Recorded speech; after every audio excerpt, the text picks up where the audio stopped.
Sick of Void 3.0 yet? Struggling to copy the builds of other YouTubers without the required mods and exotics? Or are you simply tired of firing your weapon? If you answered yes to any of these questions, stay tuned as I detail two powerful Arc and Solar builds that not only prepare us for their eventual 3.0 subclass changes, but are also able to be run with nothing more than the base game in the Witch Queen expansion. These intro clips, as well as much of the gameplay seen throughout the video, were captured live at twitch.tv/PixarDonks. Come stop by to see how I create these videos live.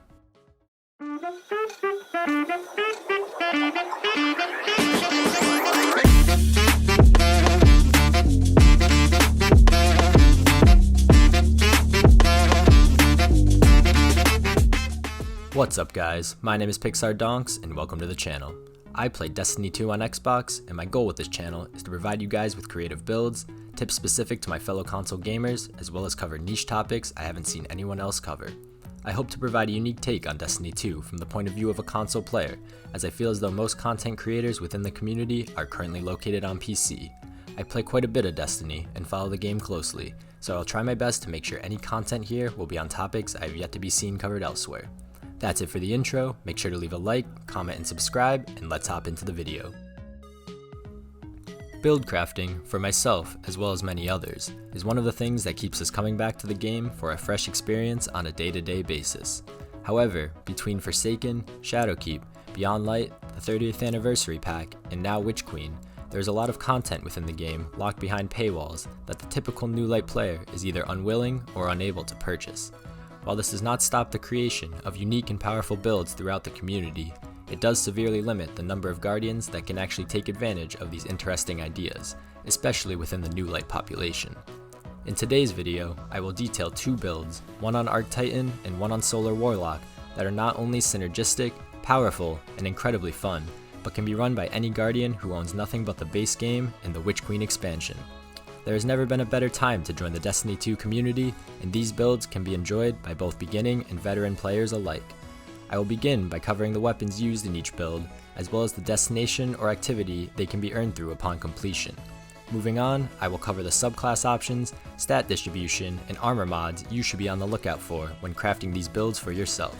Finally, I will let some background gameplay of each build play out, as I discuss any synergies and tips you should be on the lookout for. Let's hop into the first build.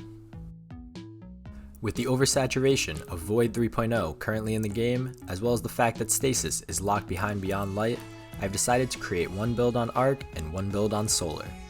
Let's take a look at our Arc Titan build.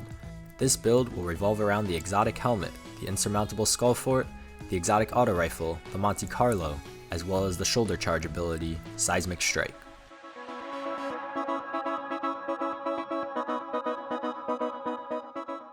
Taking a look at our kinetic weapon of choice, the Monte Carlo, this exotic auto rifle allows us not only to deal increased damage upon defeating an enemy thanks to Markov chain, but also gives us the ability to recharge our SEISMIC Strike thanks to Monte Carlo method, simply by damaging or defeating enemies.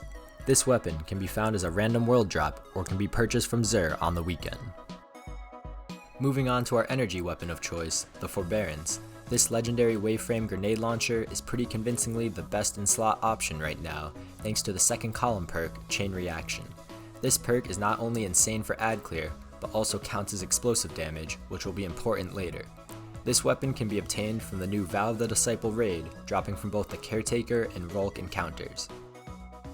Finally, our power weapon of choice will be the Palmera B, the new legendary stasis rocket launcher, which will allow us to output large burst DPS from further ranges, which can be a problem sometimes in melee focused builds. This weapon can be found as a random world drop or can be crafted in the Enclave on Mars. Our exotic helmet of choice, the insurmountable skull fort, comes with the exotic perk, Transfusion Matrix, where any arc melee kill triggers health regeneration and restores melee energy. When it comes to our build, this means near unlimited shoulder charges, as any enemy defeated with SEISMIC Strike will instantly refund its energy. The health regeneration is also nice and can be used as a nice escape option.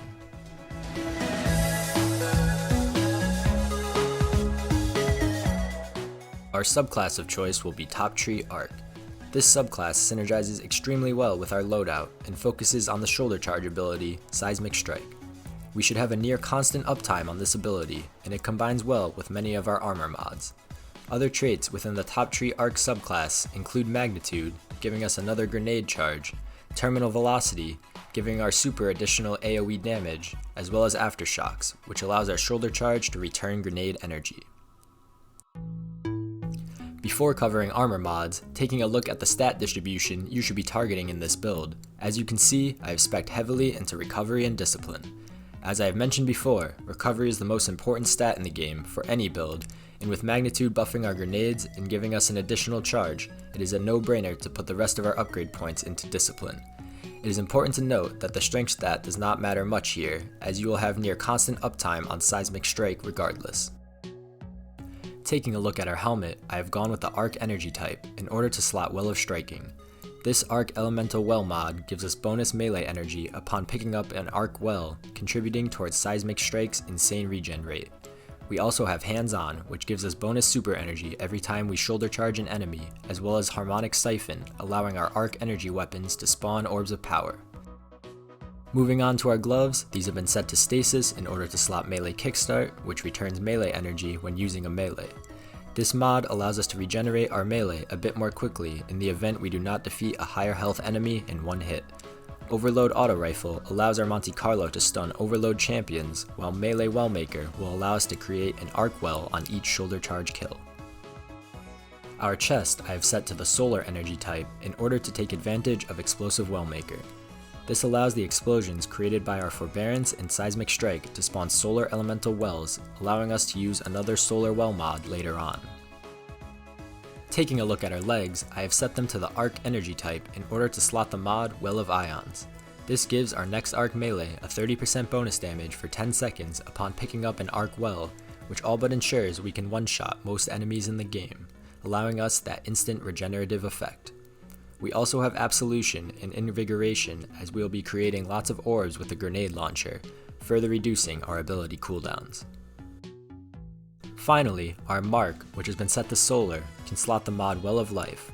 This is the strongest elemental well mod in the entire game in my opinion, and the health regen gained through the use of this mod is unparalleled. We have also gone with the distribution and bomber mods to keep feeding energy back into our abilities.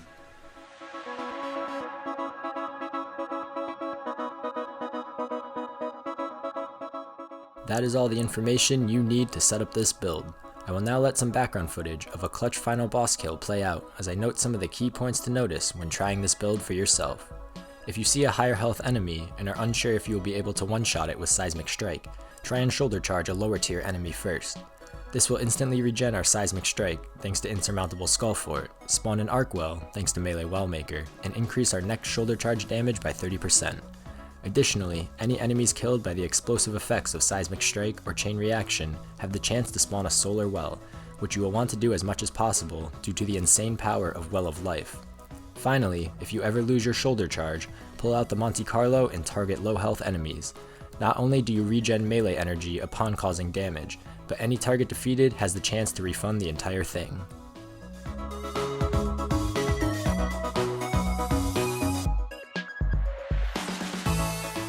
That's all for today's video. Thank you to everyone who made it to the end. I hope you found this guide useful, and I hope to see new lights in the Cosmodrome taking advantage of these powerful and accessible builds in the near future. Make sure to subscribe to the channel for any and all future content, and comment down below. What 3.0 subclass change are you most excited for? Until next time, PixarDonks has left the building.